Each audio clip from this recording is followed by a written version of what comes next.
For the next few days, I'm going to be staying at a Christmas tree farm in my RV right outside of Mount Rainier National Park and exploring some lesser known trails. Alright, excuse the real spooky lighting. I woke up at 4 a.m. and it's currently 5 and I'm on my way to Mount Rainier National Park. It's really cloudy today, so I don't think there's going to be a sunrise, but I want to get to the park early just because it's been so busy and I kind of want to avoid the crowds, and I'm doing a semi-popular hike today. I think I'm hiking out to Comet Falls, which I've never done that hike in the park, so let's go see what it looks like. Most people stop at Comet Falls along this trail, but the trail actually keeps going, and that's where I'm heading to today. Alright, so I think we were successful. We got to the trailhead and there's only one car in the parking lot. I mean, the parking lot can only really fit 5 or 6 cars. It's definitely a smaller lot, but I'm super excited that it's not going to be busy. If you're just going to Comet Falls, the trail is 3.5 miles round trip and it packs in 1,300 feet of elevation gain.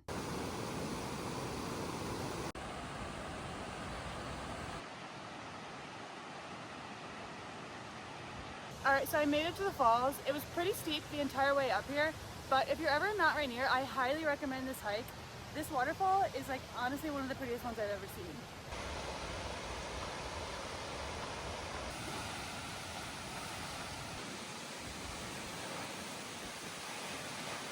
So the trail continues after Comet Falls, and it goes to a place called Mildred Point, which is an overlook of Mount Rainier.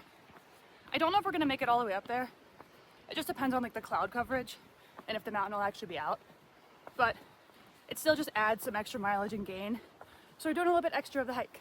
If you do hike to Mildred Point, it'll make the trail 6.7 miles round trip with close to 2,700 feet in elevation gain. So we're getting our first views of the mountain right now on the hike. And honestly, it is so incredibly beautiful. There is no one out here. It is just perfect, honestly.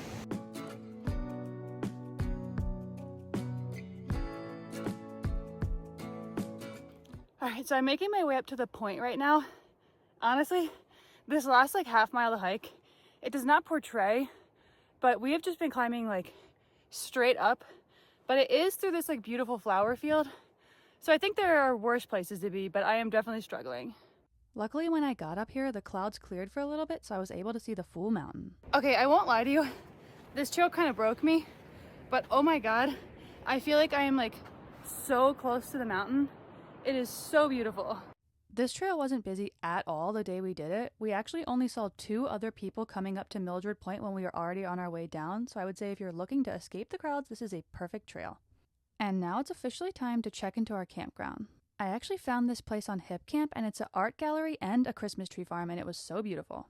So we made it to our hipcamp that we're staying at for the next 4 nights.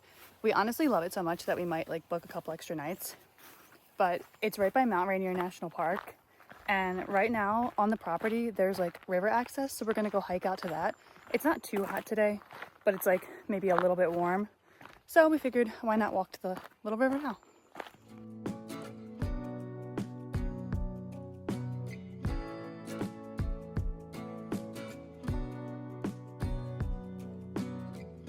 So it's another early start today. I'm heading back into Mount Rainier National Park again to do a few hikes. Today I decided to wake up at 4:45 though instead of 4. So I'm maybe mildly a little less tired than I was yesterday, but I'm still pretty exhausted.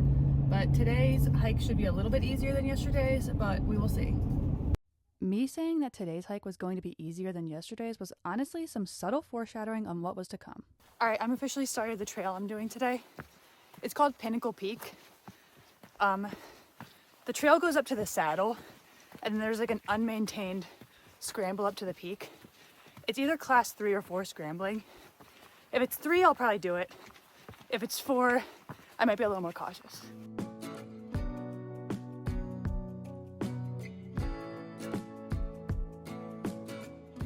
So this trail is only 2.3 miles round trip, and it's super short, but look at the mountain view basically the whole time.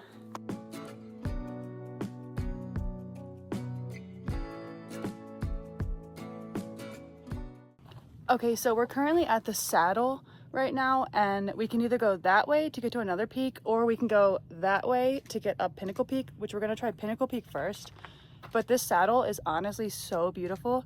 You can see Mount Adams in the distance, and it's just, no one's here. It's incredible. If you aren't comfortable scrambling or don't care to get the top of one of the peaks, honestly, this is a great stopping point because it offers some of the best views I've seen in the park. And I honestly think if I did it again, I would probably stop here too. All right, I started the scramble. It's really steep. I would say like this is maybe class 2. Occasionally I have to like use my hand, but it's nothing crazy yet. We still have a little ways to go, so I'll see how far I get up there. So I made it to like this point. It's really beautiful here, but the true summit is like way up there. And then it's just so much like loose rock and stuff and like death drop.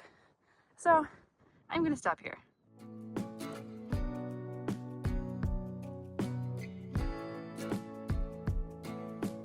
Okay, I was actually just kidding before. We veered off the trail and ended up on some like dead end part, but I found the actual trail. We've definitely started the class 3 scrambling right now, but it's not like too high stakes. So we're gonna push on towards the summit and kind of see how far we can get.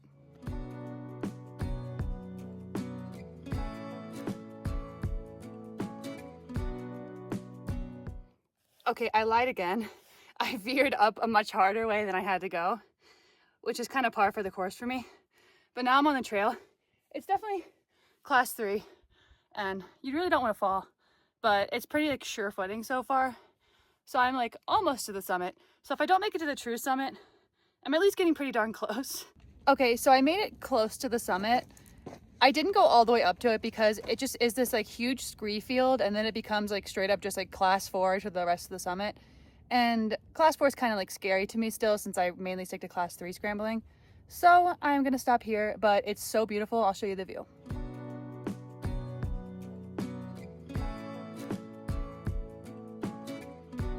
So I will say if you do attempt this, normally I'm super good at like off-trail bushwhack, scramble, like non-like established trail peaks. That's like what I used to do in Utah all the time. But this one was definitely like a lot more challenging. It was a lot more hard to find the trail, and what would look like the trail, I'd follow it for a while and then it would just kind of like dead end at like a death drop or like somewhere you can't go any further. And it just kept getting harder and harder and I was like, this is not really worth continuing, but it is seriously so pretty. But if you do bring this, definitely rely on your map. The AllTrails map so far actually seems pretty accurate for this one. Sometimes it's not, but for this one it's definitely pretty accurate. So definitely follow that one to a T if you do use AllTrails. By the time we were heading down the trail, the marmots had finally woken up, so we saw so many of them. Pinnacle Peak shares a trailhead with the very popular Reflection Lakes, so definitely get there early if you want to get a spot. So it's actually kind of hot today as compared to like most of the days I've been here. And we're finished at Mount Rainier. So we're back at the campground we're staying at, or like the hip camp we're staying at. And on their property, they have a trail that leads down to the river. And it has like a perfect little swimming hole. So I got my little tube. And I'm just gonna kind of relax for the rest of the day. I have some work to get done when I get back to the trailer. But for now, I kind of want to cool off since we're not hooked up to any like electricity, so we can't run the AC. So it's a little bit hotter in there right now. I'll leave a link to this hip camp listing in the description below, just in case you're ever traveling with your RV through the Mount Rainier area. All right, so we're officially leaving like the Paradise Mount Rainier area and we are heading towards Seattle right now. We're staying at another hip camp for like 5 nights, which is on someone's ranch. So I'm super excited about that. It's got full hookups, so that's gonna be nice. So here's a full view of our campsite. We were staying in the red site and we absolutely loved it if you do decide to book it. Also, if you're ever RVing like north on I-5 in Washington, there's a free dump station at like the Grand Mound rest stop. So if you need to like refill your water or dump your tanks, it's free. So actually a lot of rest stops in Washington had dump stations, which was so convenient. So after about 2 hours of driving, we made it north to where we were staying for the next few days, and our campsite literally overlooked the sheep and goat farm. If you made it this far, thank you so much for watching, and if you liked this video, be sure to give it a like and subscribe to my channel.